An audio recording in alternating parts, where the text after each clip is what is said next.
warahmatullahi wabarakatuh. Selamat pagi, selamat siang, dan selamat sore. Alhamdulillah hari ini saya bisa menjawab request dari Bapak Ibu. Ini adalah video pertama saya dalam temanya kurikulum, karena sekarang ini rame-ramenya tentang pelaksanaan yang akan diberlakukan, kurikulum yang akan diberlakukan, yaitu kurikulum di sekolah penggerak. Karena kebetulan di beberapa tahun belakang ada beberapa Bapak Ibu yang sudah melaksanakan diklat terkait dengan kurikulum baru, yaitu untuk sekolah penggerak dan juga sekolah unggulan. Nah, di sini ada beberapa request kepada saya, Bang, tolong untuk sedikit penjelasan, karena kemarin saya kebetulan sudah melaksanakan satu bentuk diklat terkait dengan sekolah penggerak atau sekolah unggulan. Alhamdulillah saya dipercaya kemarin untuk mengikuti diklat dengan beberapa teman, dan kemarin saya diminta untuk membuatkan satu penjelasan dalam bentuk video tentang profil pelajar Pancasila. Seperti apa sih kayaknya profil pelajar Pancasila?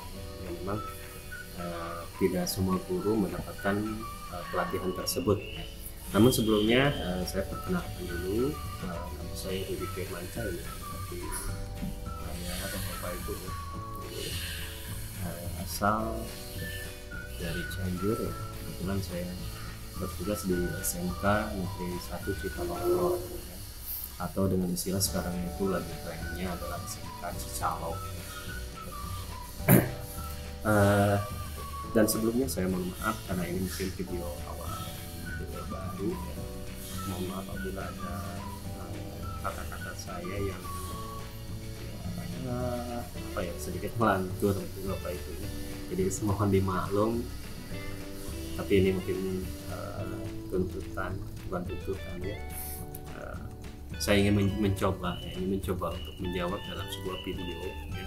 Karena kalau misalkan dalam bentuk IHT, in-house training, ini kayaknya sedikit kelamaan ya. Jadi tolong dong dibuatkan sebuah video di YouTube ya, sedikit penjelasan terkait dengan apa sih yang dimaksud dengan profil pelajar Pancasila. Oke, baiklah Bapak Ibu, kita lanjutkan.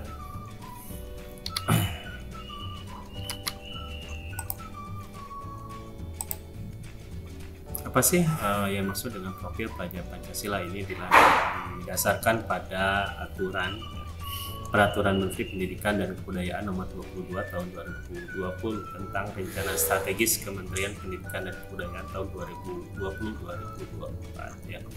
Sepertinya Bapak Menteri mengatakan bahwa profil pelajar Pancasila ini harus dijadikan satu fondasi penting untuk membangun pendidikan di Indonesia. Nah, amanat inilah yang kemudian muncul istilah profil pelajar Pancasila.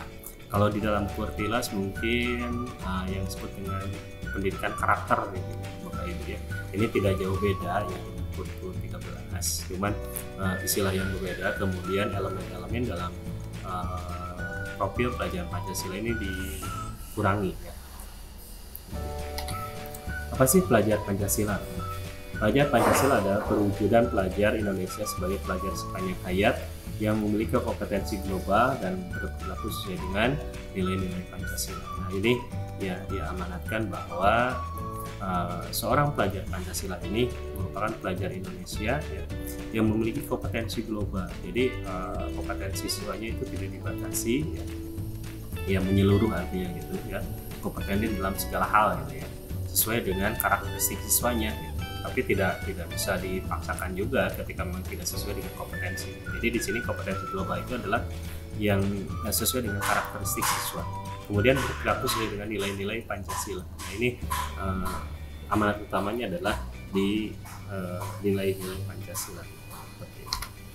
Nah, ciri pelajar Pancasila yang pertama adalah beriman, bertakwa kepada Tuhan Yang Maha Esa, kemudian berpendidikan global, kemudian mandiri, bergotong royong, bernalar kritis, dan juga kreatif. Jadi ciri pelajar Pancasila ini sekarang itu ada 6, ya. Ada 6 elemen, ya. Jadi cirinya adalah beriman, bertakwa kepada Tuhan Yang Maha Esa dan berakhlak mulia, berpendidikan global, kemudian mandiri, bergotong royong, bernalar kritis, dan juga kreatif. Nah, bagaimana sih perwujudannya? Ya, jadi yang pertama beriman, bertakwa kepada Tuhan Yang Maha Esa dan berakhlak mulia. Jadi wujud atau cirinya adalah ketika siswa ini beriman, dia memiliki akhlak dalam beragama. Ya, akhlak beragama ini ya, diasumsikan atau dicontohkan seperti ini Bapak Ibu. Jadi dia bisa melaksanakan satu ibadahnya sesuai dengan agama dan agamanya masing-masing. Jadi dia bisa beribadah.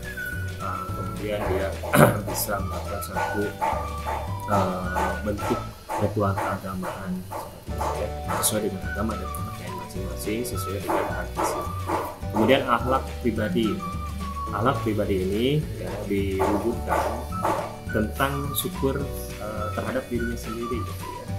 Kalau dalam istilah satu syukur apa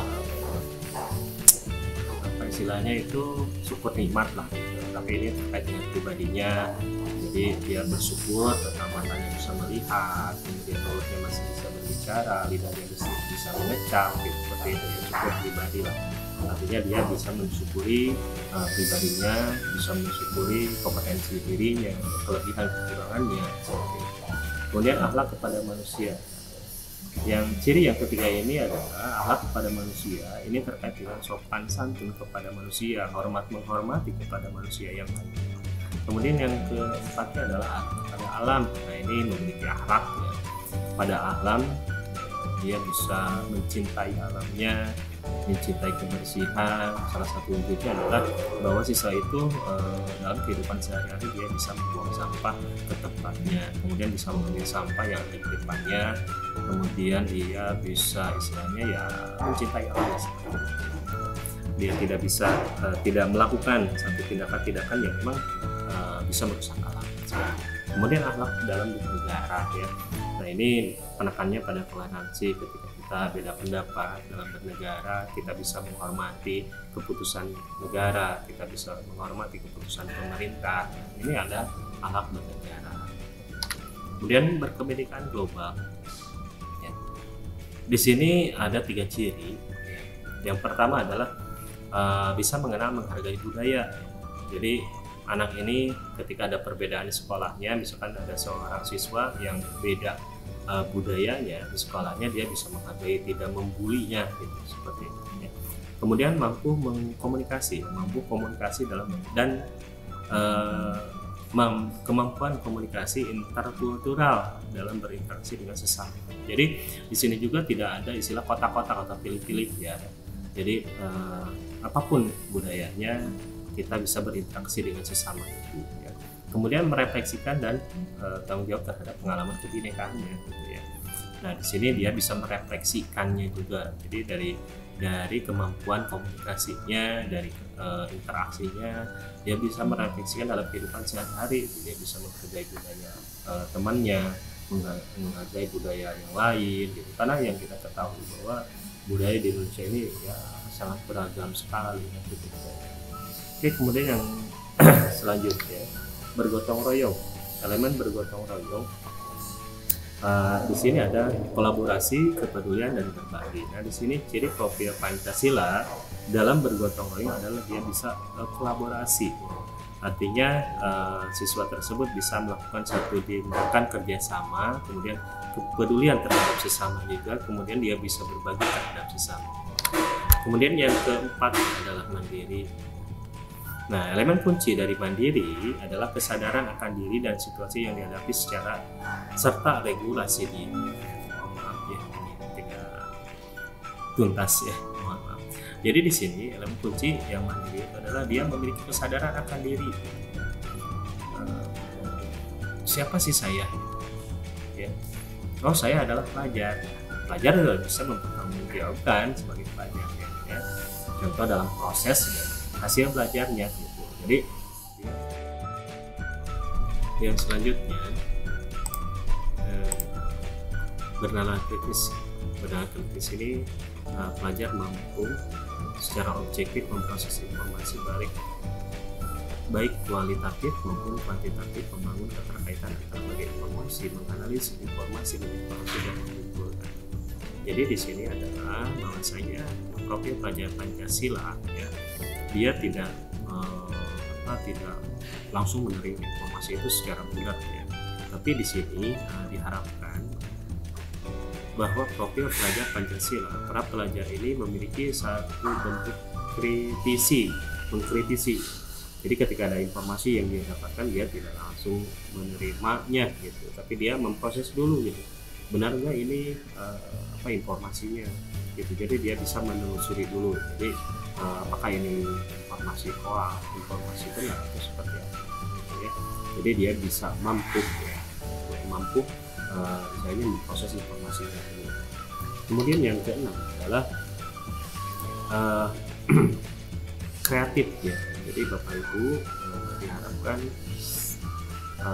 pelajar Pancasila adalah pelajar Indonesia ini memiliki satu kreativitas ya, kreativitas yang bisa menghasilkan sesuatu yang orisinal, bermanfaat dan berdampak ya.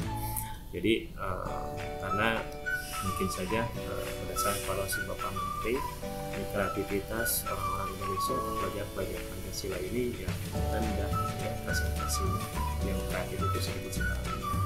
Walaupun memang banyak juga, tapi kalau misalkan di presentasi seluruh Indonesia mungkin ya masih sedikit seperti itu.